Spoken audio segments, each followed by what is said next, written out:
Hello, welcome to my channel science zone.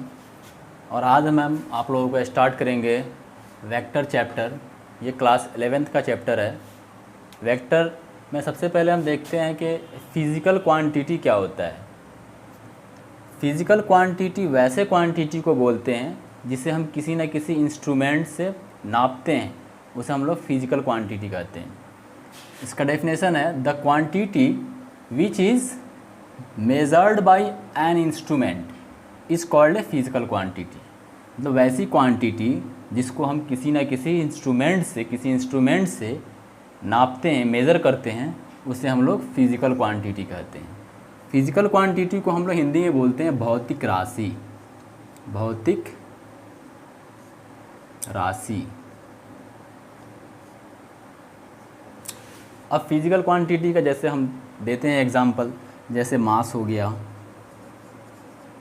Length हो गया, ये फिजिकल क्वांटिटी का एग्जांपल है।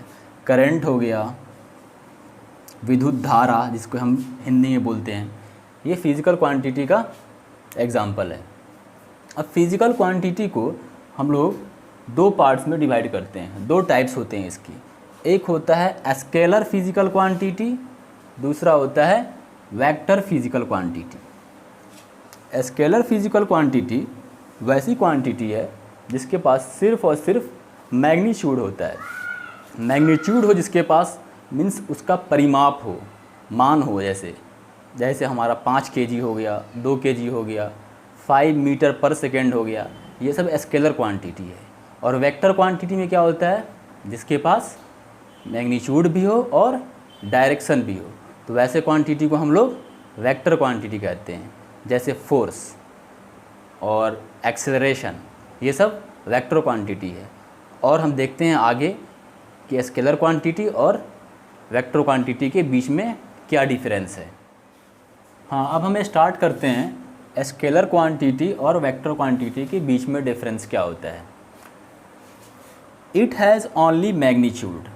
स्केलर क्वांटिटी वैसी क्वांटिटी होती है जिसके पास सिर्फ और सिर्फ मैग्नीट्यूड होता है, ये हम पहले भी डिस्कस कर चुके हैं। और वेक्टर क्वांटिटी वैसा क्वांटिटी होता है जिसके पास मैग्नीट्यूड भी होता है और डायरेक्शन भी होता है। और सबसे important, follows vector law of addition. अगर ये वेक्टर लॉज ऑफ एडिशन को फॉलो नहीं करे, सिर्फ और सिर्फ उसके पास मैग्नीट्यूड हो और डायरेक्शन हो, तो वो वेक्टर क्वांटिटी नहीं हो सकता है। वेक्टर क्वांटिटी होने के लिए सबसे नेसेसरी कंडीशन है follows vector law of algebra, follow vector laws of addition. Magnitude और डायरेक्शन तो होना ही चाहिए, लेकिन उसके साथ साथ वेक्टर लॉज ऑफ एडिशन को फॉलो करना चाहिए। अब वेक्टर क्वांटिटी का कुछ एग्जांपल है, जैसे फोर्स, एक्सेलरेशन।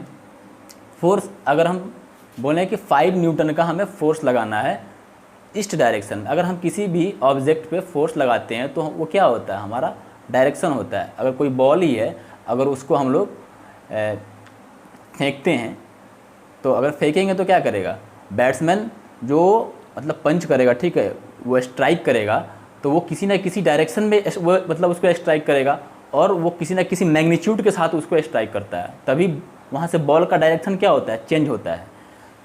अगर हम किसी ऑब्जेक्ट पे लगाते हैं, जैसे ये हमारा ऑब्जेक्ट हो गया, ये कोई ए ऑब्जेक्ट है, इस पे अगर हम 5 न्यूटन का फोर्स लगाएं, यहाँ से लगाएं 5 न्यूटन का फोर्स, 5 न्यूटन का अगर यहाँ से हम फोर्स लगा रहे हैं, तो ये 5 न्यूटन का फोर्स लगाएंगे तो ये ऐसा तो नहीं है कि ये मतलब कि नीचे आ जाएगा, ये हमारा इसी डायरेक्शन में मूव करेगा, क्योंकि डायरेक्शन क्या है इसका, इस डायरेक्शन में मूव है।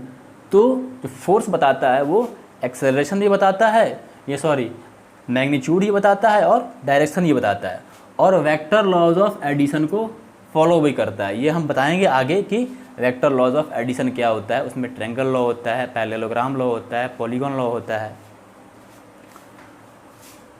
और ये स्केलर क्वांटिटी का जो एग्जांपल है, मास, स्पीड, डिस्टेंस। जैसे हम बोले 2 kg मास, अगर किसी ऑब्जेक्ट का 2 kg है, तो 2 kg सिर्फ क्या बता रहा है, सिर्फ वो बता रहा है कि मैग्नीट्यूड कितना है उसका। स्पीड अगर हम लिखते हैं 5 मीटर पर सेकेंड, ये भी इसका क्या बता रहा है, सिर्फ मैग्नीट्यूड बता रहा है। यहाँ पे डायरेक्शन का पता नहीं चल रहा है। यहाँ पे अगर है हमारा फोर्स है, अगर हम लिख के 5 न्यूटन और ईस्ट डायरेक्शन में, तो यहाँ पे हमारा क्या हो जा रहा है, ये डायरेक्शन और मैग्नीट्यूड दोनों बता रहा है। 5 न्यूटन क्या हो गया, ये हमारा हो गया मैग्नीट्यूड, और ईस्ट क्या हो गया, डायरेक्शन हो गया। दूसरा होता है difference, it is added like simple algebra. अब सिंपल अलजेब्रा क्या होता है, जो अब तक हम लोग अलजेब्रा जो करते आए हैं, जैसे 2 और 2 को जोड़ते हैं तो 4 आता है, 5 और 4 को जोड़ेंगे तो 9 आएगा, तो ऐसे ही वो हमारा ऐड होता है। अगर डिस्टेंस हम लेते हैं 5 मीटर, 5 मीटर और 2 मीटर, तो इसको हम लोग ऐड करेंगे तो ये 7 मीटर आएगा।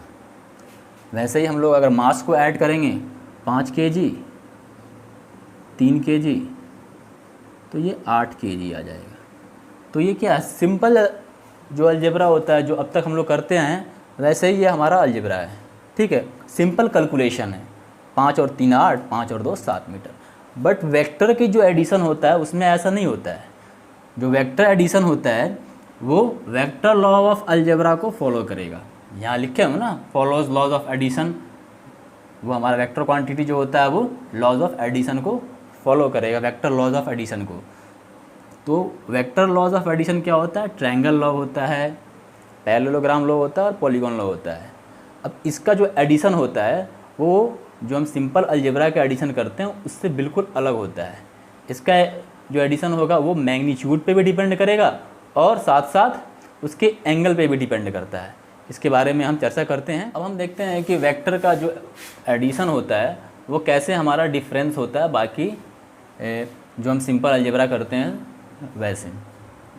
जैसे A इज इक्वल टू ले लेते हैं 2 न्यूटन और B कोई फोर्स है, वेक्टर के ऊपर में इस टाइप का हमारा यहाँ पे चिन्ह होता है, ये ले लेते हैं 5 न्यूटन।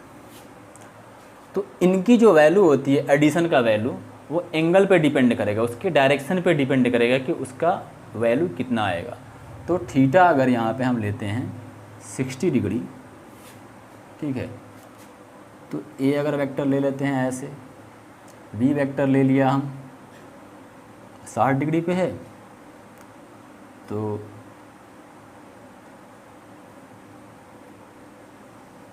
ऐसे ले लिए, ये हो गया 60 डिग्री पे।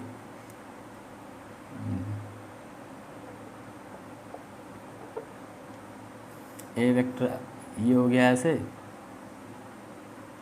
ये हो गया हमारा B वेक्टर, यहाँ पे 60 डिग्री हो गया। तो इसके एंगल पे वो डिपेंड करेगा कि इसकी वैल्यू कितना होगा। जैसे अगर इसको ले लेते हैं 2 और ये हो गया 5 न्यूटन। अगर हम इस एंगल की वैल्यू को चेंज कर दें तो इसका वैल्यू चेंज हो जाएगा। जैसे अगर तो मतलब इसकी मैक्सिमम वैल्यू जो होगी वो 5 और 2, इसका मैक्सिमम वैल्यू 7 न्यूटन तक हो सकता है, और इसका मिनिमम वैल्यू क्या होगा, इसका मिनिमम वैल्यू जो होगा वो 3 न्यूटन होगा। अगर इसका एंगल को जैसे जैसे हम चेंज करेंगे वैसे वैसे इन दोनों का एडिशन जो होगा वो चेंज होगा। ठीक है, इसकी मैक्सिमम वैल्यू 7 न्यूटन, मीन्स दोनों को अगर प्लस कर देंगे तो 7 न्यूटन, और इसका जो माइनस करेंगे तो 3 न्यूटन। अब मीन्स 7 और 3 के बीच में, 7 और 3 के बीच में इसका वैल्यू कुछ भी हो सकता है, इसको जोड़ने के बाद कुछ भी आ सकता है। एंगल पे डिपेंड करेगा कि इसका वैल्यू मतलब कितना होगा। और सिंपल अलजेब्रा में हम लोग क्या करते थे, 5 और 2 क्या कर देते थे, 7 कर देते थे, तो वो सिंपल हो जाता था। लेकिन वेक्टर का एडिशन हम लोग वैसे नहीं करते हैं। अब हम कुछ और एग्जांपल देखते हैं। जैसे किसी के पास अगर मैग्नीट्यूड भी हो और डायरेक्शन भी हो, बट वो वेक्टर लॉज ऑफ अलजेब्रा को फॉलो नहीं करता हो। ठीक है, मैग्नीट्यूड भी हो और डायरेक्शन भी हो, बट वो वेक्टर लॉज ऑफ एडिशन को फॉलो नहीं करता है, तो वैसे क्वांटिटी को हम लोग टेंसर क्वांटिटी कहते हैं। तो उसमें एग्जांपल आता है करंट, और प्रेशर भी ले लीजिए एक, प्रेशर। इन दोनों के पास मैग्नीट्यूड भी है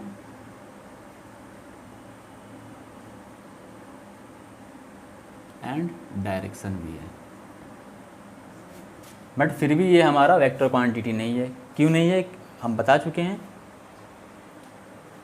क्यों नहीं है हम इसको बता चुके हैं, क्योंकि वो वेक्टर लॉज ऑफ एडिशन को फॉलो नहीं कर रहा है। डायरेक्शन को हम लोग शॉर्ट में ऐसे लिखते हैं, DRAN लिखते हैं उस पर में। जैसे करंट का एग्जांपल देते हैं। करंट अगर 2 एम्पियर हम ऐसे लें और 5 एम्पियर का ले लेते हैं करंट इस डायरेक्शन में, यहाँ ले लेंगे 2 एम्पियर का करंट और यहाँ ले लेंगे हम 5 एम्पियर का करंट, तो ये दोनों मिलकर यहाँ पे आ जाएगा 7 एम्पियर का करंट। इसके बीच में सपोज एंगल ले लेते हैं 90 डिग्री। और दूसरा एग्जांपल लेते हैं, ये ले लिए, ये एक लिया और एंगल को चेंज कर दिया, यहाँ पे कर दिया हमने 60 डिग्री।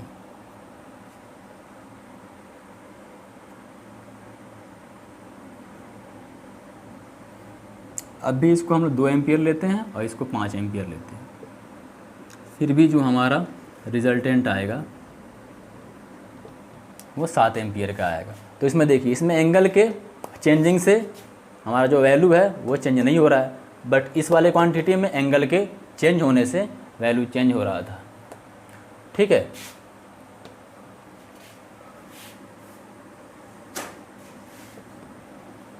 ओके आज के लिए इंट्रोडक्शन क्लास में इतना ही। बाकी हम नेक्स्ट जो क्लास है उसमें रिप्रेजेंटेशन ऑफ वेक्टर, फिर एंगल बिटवीन वेक्टर, ये सब डिस्कस करेंगे। अगर आप लोगों को वीडियो अच्छा लगा होगा और तो आप लोग इसको लाइक कीजिए, सब्सक्राइब कीजिए और बेल आइकन को प्रेस कीजिए ताकि हमें मोटिवेशन मिल सके और इससे अच्छा हम कोशिश करें कि इससे अच्छे वीडियो हम बनाएं। Okay, thank you for watching.